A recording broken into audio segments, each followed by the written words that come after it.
Christian nationalists walk around with a mouthful of scripture and a heart full of hate. Don't tell me what you believe. Show me how you treat other people, and I'll tell you what you believe. Jesus didn't tell us to love our churches. He didn't tell us to love our doctrines and our creeds. He didn't even tell us to love our scriptures. He told us to love our neighbors. And there was no exception to that commandment. Love thy neighbor, regardless of race, class, gender, sexual orientation, or immigration status. One of my favorite theologians, Barbara Brown Taylor, once wrote, "The only clear line I draw these days is this: when my religion tries to come between me and my neighbor, I will choose my neighbor. Jesus never commanded me to love my religion." You know what's interesting? Not once in the entire Bible does Jesus ask us to worship him. All he asks is that we follow him. Love like he loved. Love the outcast. Welcome the stranger. Feed the hungry. Heal the sick. Free the oppressed. As the hymn says, they will know we are Christians by our love. When I come across videos like this, I can't help but amplify them. And I will hope and wish that most of our preachers in Africa get to hear this. Because if you see the amount of hate that goes on in the whole Christendom, you will feel sorry for all the so-called Christians. You will feel sorry for them because the quantity of hate that they have inside, it's something that will make you feel pity for them. And I don't just say this because I want to talk strong on this platform. No.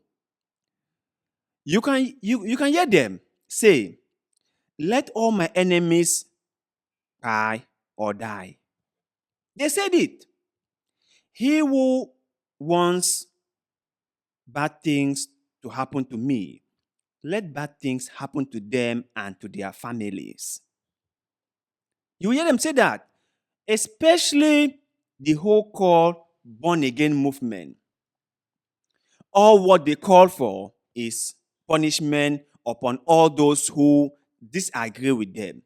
They've told me on this on this very platform, they've told me that vengeance of the Lord shall befall you because you talk against a preacher, my man of God. That's what they say. That's what they say. And I asked them, if you guys were as good as you pretend to be, if you guys only love God as you guys pretend you do, you won't even say all these things.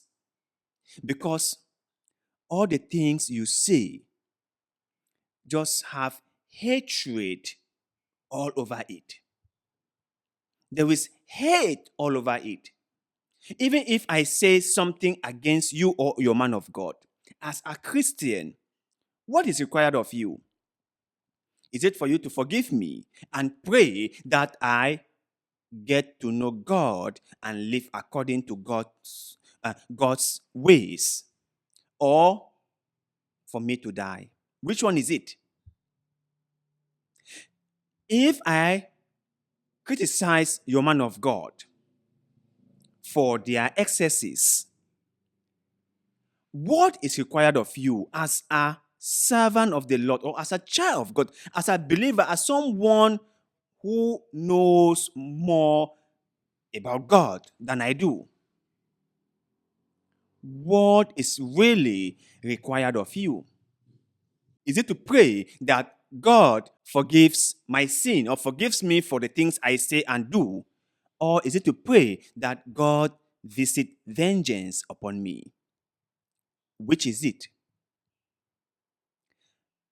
You will see the so-called preachers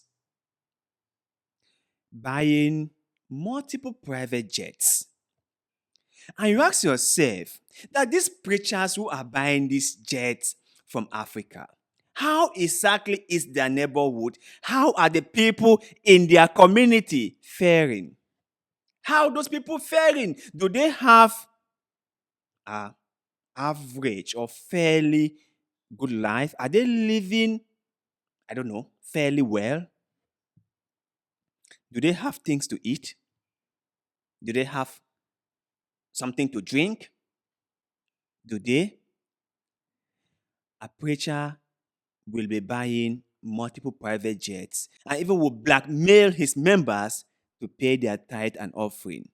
Like the wife of Paul Enoche said, if you don't pay your tithe in a single month, it's like you've been typing your document for days or weeks or months or year, and you forget to save it and then hit delete. And everything you've done for the past year, gone. That is what happened when you don't pay your tithe for a single month. That's what happened.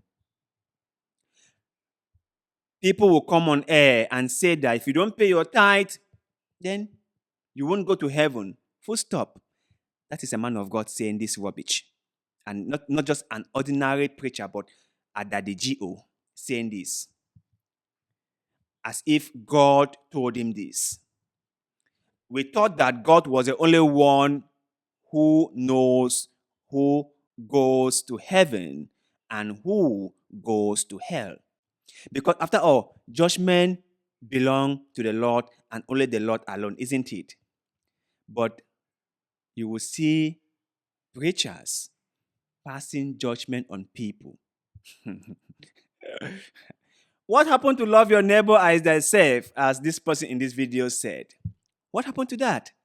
But you will see the so-called Christian pouring hatred on people who look slightly different than them or worship slightly different than them or just do things slightly different than them. You will see Christians shouting at the top of their voices, cursing them. Africans, we really must wake up. Honestly speaking, we have to wake up because I feel like we have been sleeping for far too long and we've even slept on our own reasoning faculty. We've slept on it. And that is why the so-called preachers are taking us for their mumu. Yeah. Because if not, how can you say that we are from a continent of majority believers, whether be it Christians or Muslim, but we are still as poor as we are? I mean, let me use the right word, broke as we are. We support preachers who has more than they even need. We glorify them. We amplify them. We say that they are godly people. While we starve, they buy multiple private jets. While we starve, they build mansions. While we starve, they drive in bulletproof cars, well protected by security officials. While we starve, they send their children to study abroad. Where is the love? Where is it? Where is the love? Ask yourself that question. The next time you meet your daddy G.O., look at the way he is living. Then look at yourself and ask yourself, where is the love?